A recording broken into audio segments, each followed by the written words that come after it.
கிறிஸ்துவுக்குள் பிரியமானவர்களே, இன்றைய இறை வார்த்தைகளை நாம் கவனிக்கும் பொழுது கடவுள் நமக்கு நிறைவான மகிழ்ச்சியை அளிக்கின்றார். நிறைவான மகிழ்ச்சியை அளிக்கின்றார். கடவுள் இயேசு நமக்கு மீட்பு தருகின்றார். இதுதான் மைய கருத்தாக அமைந்திருக்கிறது. ஏற்கனவே ஒன்று இருக்கிறது, அது இல்லாமல் போகிறது. அது இல்லாமல் போனதால் பெரும் துயரமும் கஷ்டமும் வருகிறது. பிறகு அன்னை மரியாள் கடவுளினுடைய தலையிட்டால் அந்த குறை நிவர்த்தி செய்யப்படுகிறது. மகிழ்ச்சி அதிகமாகிறது. முன்பு இருந்த மகிழ்ச்சியை விட இன்னும் இரட்டிப்பு மகிழ்ச்சியாக இருக்கிறது. இதுதான் கடவுள் நமக்கு தருகின்ற நிறைவான மகிழ்வை தான் இன்று இறை வார்த்தைகள் சொல்லுகின்றது. முதல் வாசகமும் இதே கருத்தில்தான் சொன்னது. கடவுள் மக்களை, இஸ்ராயேல் மக்களை நிறைவாக ஆசீர்வதிக்கின்றார். ஏனென்றால் அவர்கள் அப்போது இருந்தது துன்பமான ஒரு சூழல் இருந்தார்கள். அடிமைகளாக இருந்தார்கள். கடவுள் நம்மை மறந்துவிட்டாரா என்று நினைத்திருந்தார்கள். நமக்கு ஒரு நல்ல வாழ்வு கிடைக்குமா என்கின்ற கவலையிலே உழன்றார்கள். இப்படிப்பட்ட ஒரு சூழலில்தான் இறைவாக்கினர் எசையா வழியாக அருமையான ஆசீர்வாத சொற்களை கடவுள் தருகிறார். மன்னர் யாவரும் உன் மேன்மையை காண்பர், பிற இனத்தார் உன் வெற்றியை காண்பர். ஆண்டவர் தம் நாவினால் சூட்டும் புதிதொரு பெயரால் நீ அழைக்கப்படுவாய். ஆண்டவரின் கையில் நீ அழகிய மணிமுடியாக திகழ்வாய். உன் கடவுளின் கரத்தில் அரச மகுடமாய் விளங்குவாய் என்றெல்லாம் சிறப்பாக எந்த ஒரு மாட்சியை கடவுள் வழங்கப் போகிறார் என்பதை தான் இன்றைய முதல் வாசகம். அதை தொடர்ந்து இரண்டாம் வாசகம், தூய ஆவியார் தம்முடைய விருப்பம் போல ஒவ்வொருவருக்கும் அருள் கொடைகளை பகிர்ந்தளிப்பார். பூசைக்கு வந்த யாரும் சும்மா போகிறதில்ல, கடவுளுடைய ஆசீர்வாதத்தை பெற்றுட்டு தான் போக போகிறீங்க. முதல் வாசகம் ரெண்டாம் வாசகமும் எவ்வளோ அருமையாக கடவுள் ஆசீர்வதிப்பார். கடவுளின் அழகிய கரங்களில் மணி மகுடமாக திகழ்வாய். தூய ஆவியார் அவரவருக்கும் அவர் விருப்பம் போல கொடைகளை பகிர்ந்தளிப்பார். நிறைவாக கடவுள் நமக்கு அருமையான வசனங்களை இந்த திருப்பலியிலே அவர் நமக்கு தருகின்றார். நற்செய்தி நமக்கு சிறப்பாக அதை ஒரு நடைமுறையாக, ஒரு எடுத்துக்காட்டாக நமக்கு புரிய வைக்கிறது. கானாவூர் என்ற இடத்தில் நடைபெற்ற திருமணத்தில் அங்கே ஏற்பட்ட ஒரு குறை, ரசம் தீர்ந்துவிட்டது. ரசம் என்பது யூதர்களுடைய திருமண கொண்டாட்டத்திலே ஒரு மகிழ்ச்சி அடையாளமாக இருந்தது. ரசம் என்பது மகிழ்ச்சி. அதுதான் இங்கே யோவான் நற்செய்தியாளர் நமக்கு சொல்கின்றார். மகிழ்ச்சி இல்லை, மகிழ்ச்சி இல்லாத ஒரு சூழல். அந்த திருமணத்தில் ரசம் பரிமாறப்பட்டது. அநேகமாக நிறைய கூட்டம் வந்திருப்பாங்கன்னு நான் நினைக்கிறேன். ஏன்னா 6 கற்சாடியில் தண்ணி ஊற்றுக்குன்னு சொன்னால் அவங்க என்ன செய்கிறாங்க, பணியாளர்கள் விளிம்பு வரை ஊற்றினார்கள். அப்போ அது கூட தீர்ந்துடும் நினச்சிருக்காங்க. அதனால தான் கொஞ்சமாக ஊற்றாமல் நிறைவாக வழிகிற அளவுக்கு ஊற்றிருக்கிறாங்க. விளிம்பு வரை ஊற்றினாங்க. அப்போனா கூட்டம் நிறையா வந்திருக்கும் என்பது நமக்கு புரிகிறது. எனவே அங்கே ரசம் தீர்ந்து விட்டது. இந்த ரசம் தீர்தல் என்பதை குடும்பத்தில் மகிழ்ச்சி இல்லை, வருத்தம் இருக்கிறது, துன்பம் இருக்கிறது. ஏற்கனவே நல்லா இருந்தோம், இப்போ நல்லா இல்லை. முன்னெல்லாம் எப்படி இருந்தோம், இப்போ எவ்வளோ கஷ்டமாக இருக்கிறது. எனவே இருந்த ஒன்று இல்லாமல் போய்விட்டது. இருந்த ஒரு வசதி, ஒரு ஆசீர்வாதம் இல்லாமல் போய்விட்டது. இதுதான் ஆலயத்திற்கு பல்வேறு காரணங்களுக்காக நாம் வருகின்றோம். ஆனால் இன்று அன்னையை தேடி வந்திருக்கிறோம். என்ன, குடும்பம் நன்றாக இருக்க வேண்டும், எடுக்கின்ற முயற்சிகளிலே நல்லது நடக்க வேண்டும், கஷ்டமெல்லாம் தீர வேண்டும். எப்படி இன்னும் குடும்பத்தில் நிறைய கஷ்டம் இருக்கிறது. ஒவ்வொரு ஆளுக்கும் ஒவ்வொரு பிரச்சனை இருக்கிறது.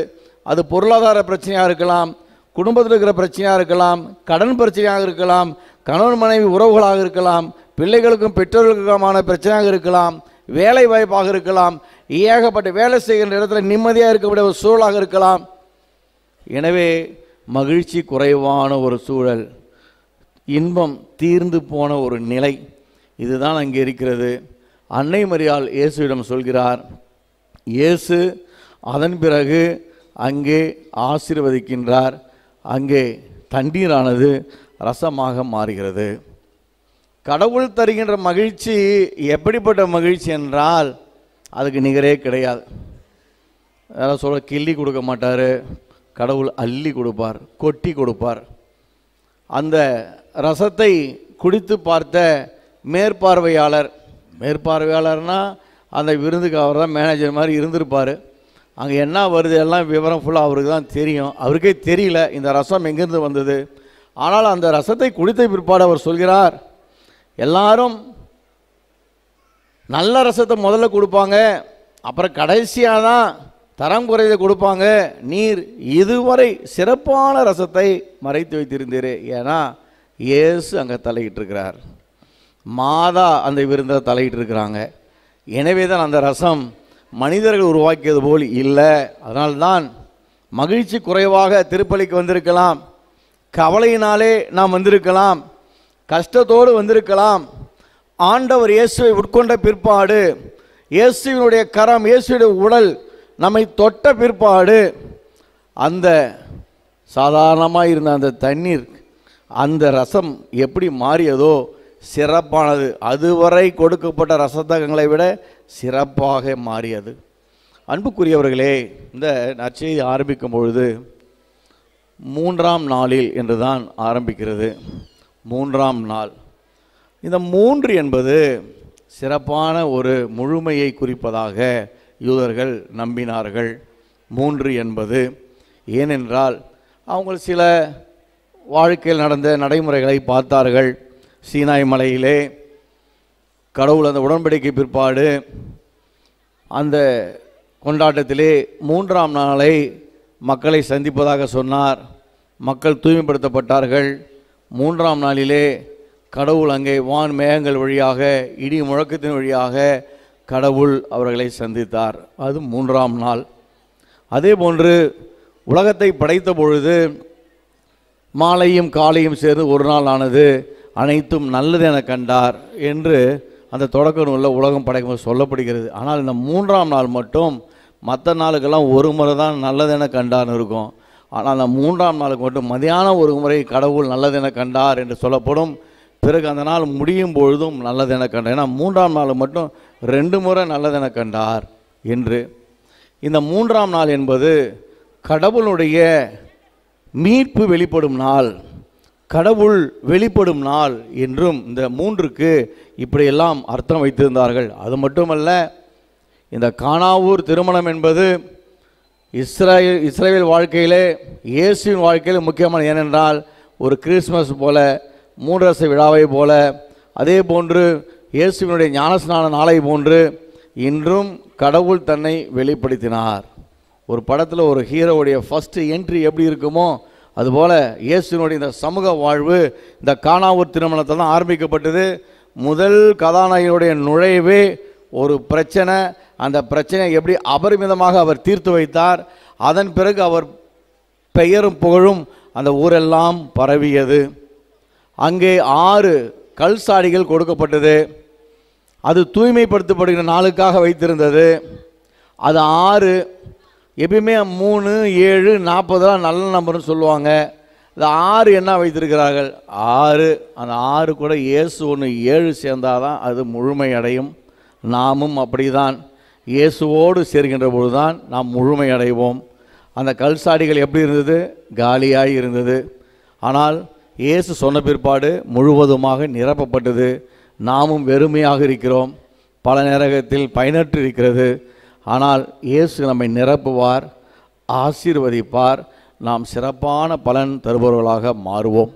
இந்த நேரத்தில் மாதாவினுடைய சிறப்பு இன்னும் அதிகமாக நற்செய்தியில் நமக்கு சொல்லப்படுகின்றது. இந்த ஒரு பிரச்சனையை மாதா தான் இயேசுவிடம் சொல்கிறார். யாரும் கேட்டு செய்யவில்லை, அன்னை மரியாளே புரிந்து கொண்டு அதை இயேசுவிடம் சொல்கிறார். அவர் இயேசுவிடம் சொல்லுகின்ற பொழுது கூட ஒரு நல்ல பதில் கிடைக்கவில்லை. அம்மா, நாம் என்ன செய்ய முடியும்? 2வது, எனது நேரம் இன்னும் நெருங்கவில்லையே என்று தான் நிற்கிறது. நான் செய்கிறேம்மா, சொல்லிட்டீங்களே, பிரச்சனை முடிஞ்சிடுச்சு என்று இயேசு சொல்லவில்லை. ஆனால் அவர் சொல்லுகின்ற பதில், நாம் என்ன செய்ய முடியும், நேரம் நெருங்கவில்லையே என்பதாக தான் இருந்தது. ஆனால் அன்னை மரியாள் அதோடு விட்டுவிடவில்லை. நிச்சயமாக இயேசுவிடம் பேசியிருப்பார். ஏன்னா அடுத்த வாக்கியம், அவர் சொல்வதையெல்லாம் செய்யுங்கள். முடியாதுன்னு சொன்ன இயேசுகிட்ட அவர் சொல்வதையெல்லாம் செய்யுங்கள் மற்றவங்கள்ட்ட சொல்லும்போது இடையில பேச்சுவார்த்தை நடந்திருக்கும். எனவே இதுதான் அன்னையின் சிறப்பு. கடவுளே ஒரு வேலையை செய்ய வேணாம், ரொம்ப நாள் மண்டாடுறாங்க, சரி இன்னும் கொஞ்ச நாள் ஆகட்டுமே, ஏன் அதுக்குள்ளே செய்யணும், இன்னும் கொஞ்சம் இருக்கட்டுமே என்று கடவுள் நினைத்தாலும் அன்னை மரியாள் நமக்காக சிபாரிசு செய்தால், பரிந்துரை செய்தால் உடனடியாக நடக்கும். அப்புறம் ஜான் மரிய வியானி அவங்க பங்கில் கேட்பார், கடவுளையே மாற்றக்கூடிய சக்தி ஏதாவது இருக்குதா, வல்லமை மிக்க கடவுளையே மாற்றக்கூடிய சக்தி இருக்கிறதா, கடவுளை மாற்ற சக்தி என்ன இருக்குது என்று அவர்கிட்ட கேட்பாங்க. அப்போ ஜான் மரிய வியானி பங்கு தந்தை சொல்வார், மனமுருகி வேண்டும் ஜெபம். யார் மனமுருகி ஜெபிக்கிறார்களோ அந்த ஜெபம்தான் கடவுளையே மாற்றக்கூடிய சக்தி வாய்ந்தது. அந்த ஜெபம் கடவுள் மனதை மாற்றிவிடும். அன்னை மரியாளிடத்திலே நாம் ஜெபிக்கின்ற பொழுது செய்ய வேண்டாம் என்று நினைக்கின்ற கடவுளே தன் மனதை மாற்றிக்கொண்டு அதை செய்து விடுவார். நாம் இங்கே அன்னையினுடைய அருள் தலத்திற்கு நாம் வந்திருக்கின்றோம். அன்னை மரியாவிடத்திலே நம்பிக்கையோடு நாம் வேண்டுவோம். இறைவன் நம் குறைகளை நிவர்த்தி செய்வார், மிகுதியாக ஆசீர்வதிப்பார். இந்த திருப்பலியிலே நாம் பக்தியோடு பங்கேற்று நம் ஆண்டவர் இயேசுவை நற்கருணையாக நாம் உட்கொள்வோம். இறைவன் இந்த திருப்பலியின் ஆசீர்வாதங்களை உங்களுக்கு நிறைவாக வழங்குவாராக. ஆமேன்.